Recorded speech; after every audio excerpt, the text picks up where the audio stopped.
Star Trek actors can kind of get a bit of stick sometimes about appearing in, shall we say, some strange commercials. But you gotta make money somehow. William Shatner has made a career out of it, but that doesn't mean he's the only one. Leonard Nimoy and James Doohan weren't far behind. And hey, it's not our place to turn around and tell someone how they can earn their money. The actual products vary wildly. You got banks to cars to plates. Narrowing this list down actually took a lot of stamina, a lot of effort, and several pots of coffee. But it actually painted a really interesting picture about what those performers from the original series got up to when the show ended. Only one of the ads here actually features the entire original series crew, but if you go down the wild, wild wasteland of YouTube, you will find like dozens of ads that this crew appeared in separately. And let's not forget that one ad where Nichelle Nichols just reminded us all that she is like so much cooler than everybody else. This list just features actors from the original series, so we will do another list down the line of actors from different series as well. But for now, I'm Sean Ferrick for TrekCulture, and here are the 10 weirdest commercials that feature Star Trek actors. Number 10, I Wore It Better, Nichelle Nichols.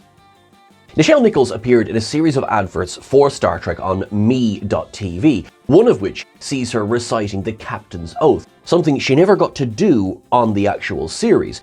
Another TV spot focuses on her infamous meeting with Dr. Martin Luther King Jr. It's fairly well known at this stage that at the end of her first year on Star Trek, she was considering leaving and moving on to different projects.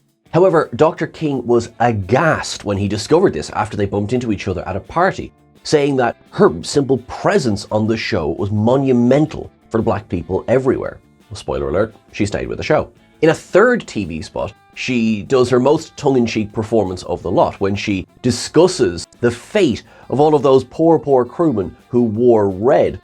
But of course, with a wink and a smile to the camera, she said, not everyone who wore red died. She shrugs and says, she wore it better. That you did, Miss Nichols. That you did. Number 9. Atlantic Banking, Leonard Nimoy. In 1979, which of course saw the release of the most beautiful Star Trek film of them all, Leonard Nimoy appeared in an advert for Atlantic Banking. He beams in at the start of the commercial before talking about credit and checking accounts. As it's now been more than 40 years since this ad aired, there's probably a not small portion of the audience who might not have a clue what he's talking about. That's perfectly fine. A checking account is like a really slow, time-consuming way of filling out an IOU to someone. Imagine PayPal, but then imagine doing that through snail mail. This ad is clearly designed to play on the popularity of Spock, and while the exact air date is not known, it was obviously designed to tie in with the release of the motion picture. The release also came at a time when Leonard Nimoy had just settled a lawsuit with Paramount Pictures for unlicensed use of his image after Star Trek went off the air. So bringing back his stamp on what was Spock-centric just feels right here. What doesn't feel right is the idea of using paper money. Bizarre. Number 8. DirecTV, William Shatner. William Shatner reprised the role of Captain Kirk, kind of, in this DirecTV ad from 2006. The clip is lifted more or less from Star Trek VI: The Undiscovered Country, which sees the Enterprise A floating alongside Kronos 1. Behind him, Chekhov nervously asks if he should raise shields, and it's at this point the parody becomes obvious. Again with the shields, Shatner quips, before talking about the quality of the underside of that Kronos 1 ship.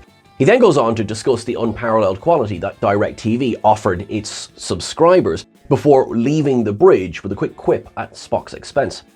However, this ad became embroiled in a legal issue when Time Warner sued DirecTV after correctly proving that the quality DirecTV was offering its subscribers was no different to the other major broadcasters. And poor Shatner got pulled up with it because he was the only one that filmed new scenes for this ad, as Walter Koenig and Leonard Nimoy just had their scenes from Star Trek VI slotted in. Number 7. Boy Scouts, George Takei. George Takei appears in this ad for the Boy Scouts of America, aimed at encouraging young people to sign up. Surrounded by a seemingly endless parade of uniformed young boys, he tells the audience that when he was growing up, his town was overrun by gangs, and so his way of dealing with that was to join a gang of his very own, the Boy Scouts. Takei has been very candid about his struggles as a young Asian American growing up in America in the aftermath of World War II, and has spoken about the time that he and the rest of his family and many other Asian Americans were rounded up and sent to detention camps in the paranoia of spies and anti-Asian sentiment that hung around for years after the close of the Second World War. One can imagine this sense of otherness on a young person and how joining the Boy Scouts would give a sense of community back to that person. The ad has a slightly edgy feel to it. I mean, it doesn't take much imagination to imagine the phrase, "If our demands aren't met, Mr. President." It comes across really well overall. It's a great ad for the institution and for Mr. Takei himself.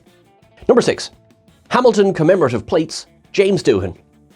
I actually have a couple of these. I never thought I was going to get into plate collecting. Here we are. James Doohan appeared for this advert for Hamilton Collective Plates back in 1996, while the Enterprise zoomed by in the background. Using his familiar Scottish accent as opposed to his native Canadian, he encouraged people to pick up special Mr. Spock plates before they sold out. What Doohan did not know is that this particular plate was going to be the case of another legal battle.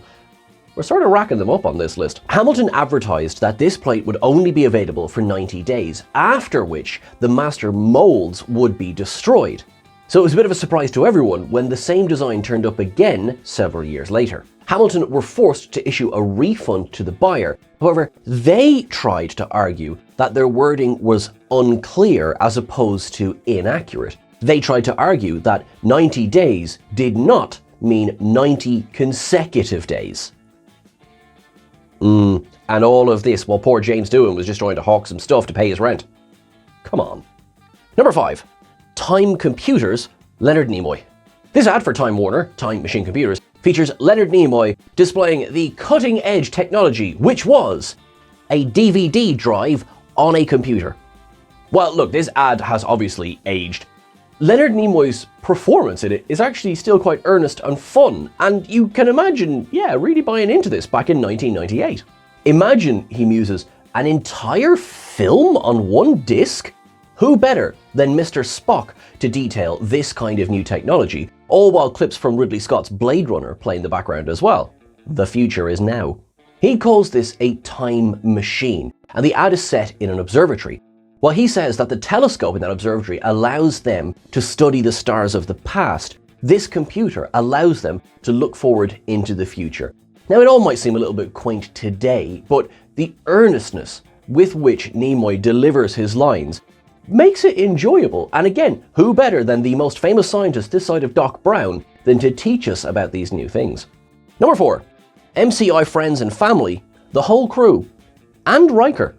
MCI Communications introduced their new Friends and Family rate in 1991, and this Trek-heavy ad aired in 1993. It features the entire original cast, and Jonathan Frakes, who then jokes that they must be on the wrong circle.